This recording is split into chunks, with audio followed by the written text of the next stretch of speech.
बोलिए श्री सदगुरुदेव की जय।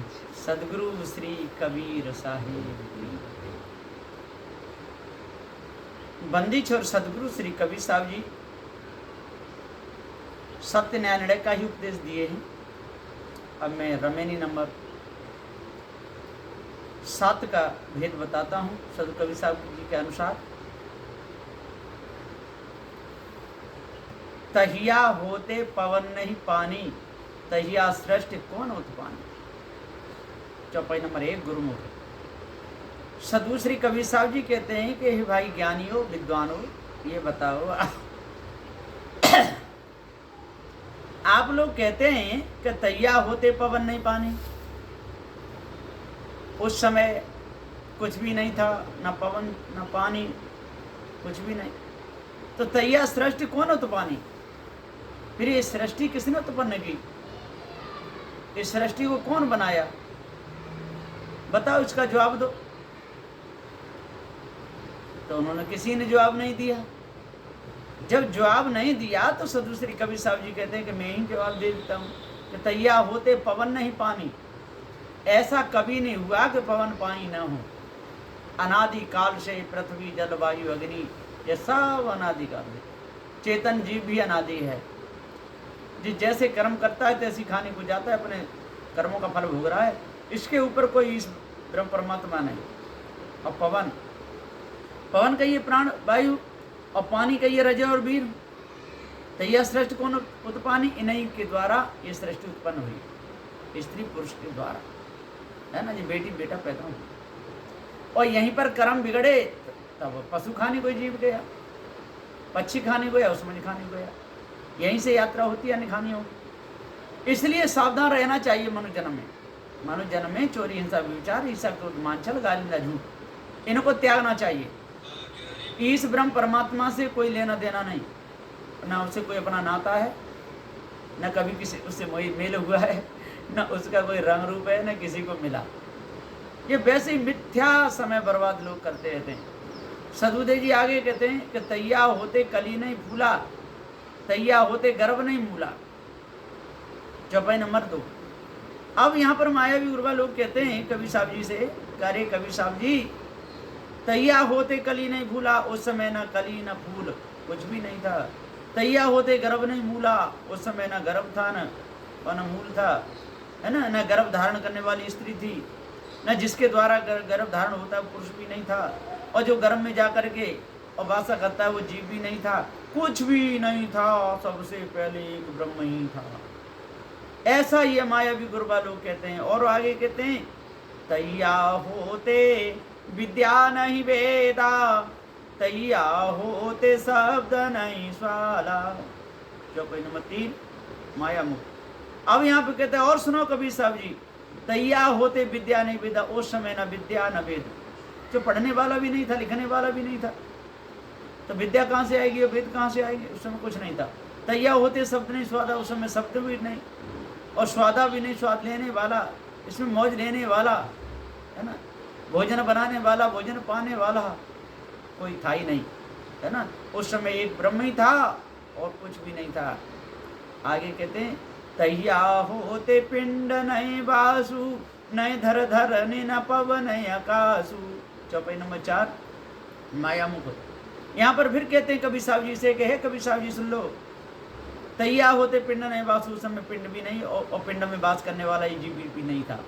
नहीं धर धरण न पवन आकाशु, नहीं धर, ये धर भी नहीं था शरीर, और धरणी पृथ्वी भी नहीं थी, और पवन भी नहीं था, और आकाशु ये आकाश भी नहीं था, कुछ भी नहीं था, एक ब्रह्म था।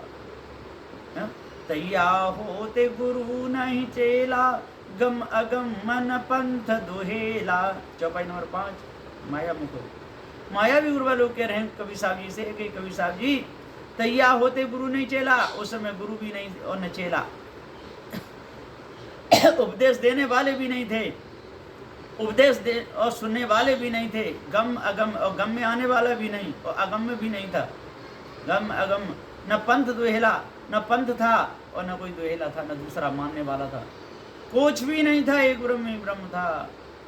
तो सदगुरु श्री कबीर साहब जी कहते हैं कि बस और सुनो, 100 सुनार की और 1 लोहार की। साधु श्री कबीर साहब का एक ही शब्द काफी है इन 4, 6, 7, 18 पुराणों के लिए। साहब जी कहते हैं साखी में, अब गति की गति क्या कहो, जाके गाँव न ठाऊं, गुण बिहूना पेखना, का कह लीजे नाऊं। साखी नंबर 7 गुरुमुख। साखी साक्षी गवाही रूप में चेतन जीव सत्य है, ब्रह्मभूत कल्पना में धोखा है, पर करके त्याग। साहब जी कहते अवगत की गति क्या कहो, जो गति में नहीं आता, अवगत है, उसकी गति आप कैसे बता सकते हो? कि चित्त मनो बुद्धि वाणी से पर है तो वो कुछ नहीं है। जाके गाँव न ठाव, और जब गति में नहीं आया, देखा नहीं, तो ना उसका कोई गाँव है ना कोई ठाव है, कुछ भी नहीं, वो है ही नहीं इस ब्रह्म परमात्मा। गुण बिहुना पेखना, उसका कोई गुण भी नहीं है, और उसको देखना चाहते हो और कहते हो वो है, ये झूठी बात है, ये झूठी बात त्याग दो। का कह लीजिए नाम, जब आपने रंग नहीं देखा, रूप नहीं देखा, आकार प्रकार नहीं, तो किस आधार से उसका आप नाम बताते हो? भैया अपना समय बर्बाद कर रहे हो, दूसरे का कर रहे हो, इसलिए ऐसा नहीं करना चाहिए। सत्य बोलो और पारक सिद्धांत को जानो, जड़ चेतन के भेद को जानो, तब पूर्ण शांति मिलेगी। आगे सतगुरुदेव जी कहते हैं रवि नंबर 8 में, तत्वमसि इनके उपदेशा, ई उपनिषद कहें संदेशा। चौपाई नंबर 1 गुरुमुख। सदुदेव कहते हैं तत्वमसि इनके उपदेशा। तत्वम असी, तत्व, तत्पद कहिए ईश्वर, तुम पद कहिए जीव, असी पद कहिए ब्रह्म। ऐसा मान करके ये मायावी गुरबा लोग भूले। तत्वमसि इनके उपदेशा, किनके? ये झूठ बोलने वालों के उपदेश है ये उपनिषद कहें संदेशा। और उपनिषदों में प्रमाण दे दे करके और बोल बोल करके सारे संसार को भरमा दिया। बंदी छोर सतगुरुदेव जी कहते भैया अब मत भरमाओ, बहुत दिन हो गए, और जो धोखा हो गया पहले वालों से, कमी हो ही जाती है, आदमी से ही गलती होती है ना, और उसका सुधार भी होता है। आज उनका सुधार करो और इस भ्रम को त्याग दो। सतगुरुदेव दूसरी चौपाई में कहते हैं, इन चय इनके बड़ भारी, वाहिक वर्णन करें अधिकारी। चौपाई नंबर 2 गुरुमुख। सदुदेव कहते हैं ये निश्चय इनके बड़ भाई, इन लोगों के अंदर ये निश्चय बहुत भारी है कि कोई ईश्वर है, कोई ब्रह्म है, कोई परमात्मा है, जगत को बनाने वाला है, उसने 4 वेद 6 7 18 पुराण सब ऋषियों ने उसी की प्रेरणा से बनाए, ऐसा ये भ्रम है। ऐसी बात नहीं है, जो भी पढ़ेगा लिखेगा विद्या वो कुछ भी लिख सकता है।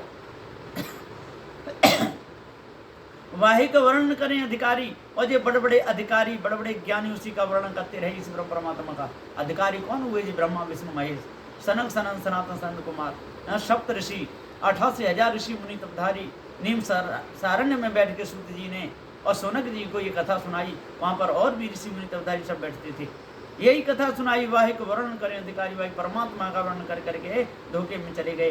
किसका?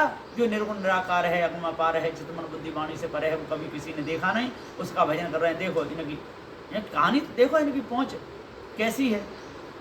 इन अब जब रंग रूप नहीं है तो जाना कैसे? आगे सब कहते हैं, परम तत्व का निज परमाना, सनकादिक नारद सुकमाना। चौपाई नंबर 3 गुरुमुख। सदुदेव कहते हैं परम तत्व का निज परमाना, इन्होंने उस परम तत्व को निज परमाणु से माना और खूब ढोंक करके कहा कि हम उसको जानते हैं और हम उससे मिला सकते हैं। सनकादिक नारद सुकमाना, सनकादिक जी भूले रहे, नारद जी भूले रहे, सुखदेव जी भूले रहे, उसी सुख को मानते रहे, लेकिन वो सुख किसी को मिला नहीं, क्योंकि है ही नहीं, मिथ्या धोखा है। धोखा कहीं किसी को मिलेगा? जो चितमन बुद्धि वाणी से परे वो किसी को मिलेगा? जिसका कोई रंग रूप नहीं, आकार प्रकार नहीं, वो किसी को मिलेगा? तो धोखा।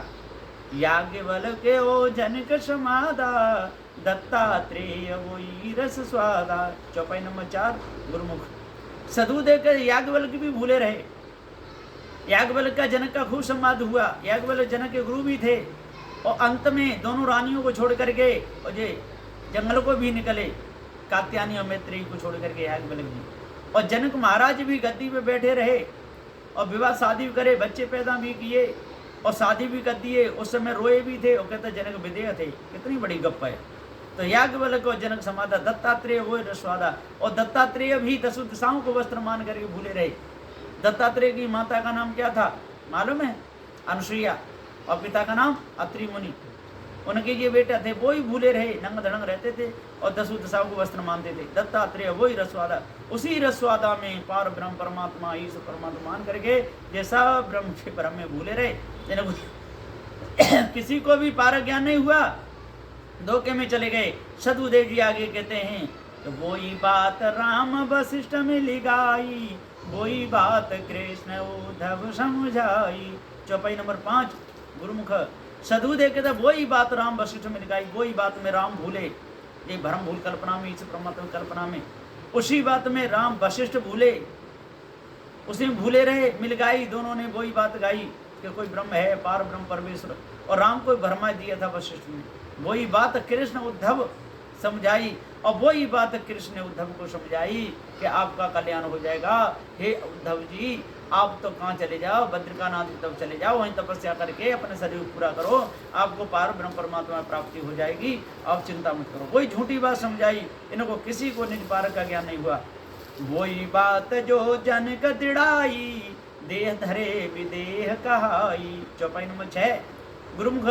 वही बात जो जनक दृढ़ाई, और वही बात जनक को अष्टावक्र ने दृढ़ाई, और वही बात याज्ञवल्क्य ने जनक को दृढ़ाई, और वही बात जनक ने श्री सुखदेव जी को दृढ़ाई। ये सब वही भ्रम भूल कल्पना में बहते रहे, ये कोई भी भ्रम भूल कल्पना से न्यारे नहीं हो पाए, और विषय वासनाओं से भी न्यारे नहीं हो पाए। तो वही बात जो जनक दृढ़ाई, और देह धरे विदेह काई, और देह को धरे रहे और बैठे रहे, राज्य को चलाते रहे, बच्चे भी पैदा करते रहे, और बिना देह वाले के बच्चे पैदा हो गए। देखो की बात, उसके शरीर नहीं था जनक के, और बच्चे पैदा हो गए के, और देख रहे होंगे, ये देखने वाले के बिना शरीर के उनके बच्चे पैदा हो गए, तो हाथ से पढ़ पढ़ के देखते होंगे, हाँ इसके शरीर नहीं। अब बताइए कैसी गप्पे लोगों ने लिखी है। सदुदेव जी आगे कहते हैं साखी में, कुल मर्यादा खोय के जीवत मुआ न होई, देखत जो नहीं देखिया अदृष्ट कहा वे सोई। चौपाई नंबर 8 गुरुमुख। सदुदेव कहते कुल मर्यादा खोई के जीवत मुआ न होई। अरे कोई कुल की मर्यादा खोई दे और निकल के जंगलों में पहुंच जाए, और अहंकार छोड़े नहीं, सूक्ष्म वासना को मिटावे नहीं है, तो कब मुक्त हो जाएगा? कभी वो जीव मुक्त नहीं होने वाला। सदुदेव कहते कुल मर्यादा खोई के जीवत मुआ न होई। अरे ये तो सभी प्रकार की वासनाओं को मेटने से होगा, है ना। और घमंड भरा रहे, अहंकार भरा रहे, मैं इतना बड़ा राजा था, इतना बड़ा सेठ था, मेरे मारे सब डरते थे, मेरी आंखों में सब मुँह देते थे, देखते ही आंखों को देखते ही अच्छी अच्छी पेशाब छूट जाती थी। अब ऐसे करता रहता है तो अहंकार कहाँ गया? मोटी माया सब तजे झीनी तजी न जाए, और पीर पैगंबर औलिया झीनी सबन को खाए। देखत जो नहीं देखिया अदृष्ट कहा वे सूर। सदुदेव जो देखने से वो नहीं दिखता है, वो कैसा है? अदृष्ट है ना। वो किसी को दिख सकता है? अरे दृश्य हो तो किसी को दिखे। अब जो अदृष्ट है, अदृश्य है, यहाँ चित्तमन बुद्धि वाणी नहीं पहुँचती, और कोई पहुँच भी नहीं पाए अभी तक, रंग रूप उसका कुछ है नहीं, शब्द स्पर्श रूप रसगंध का वो विषय नहीं है, चेतन जीव की वहाँ तक पहुँच नहीं है, तो वो कैसे मिलेगा? कभी नहीं मिल सकता। ये सारी झूठी बात है। तो इस साखी में सदुदेव निर्णय करके कहते हैं कि भाई ज्ञानी विद्वानों, 4 वेद 7 18 पुराणों के ज्ञाता हो, विचार करो और समझो, सोचो, और भ्रम को त्याग दो, तभी पूर्ण शांति मिलेगी, और उपाय से मिलने वाली नहीं। बोलिए श्री सद्गुरुदेव की जय।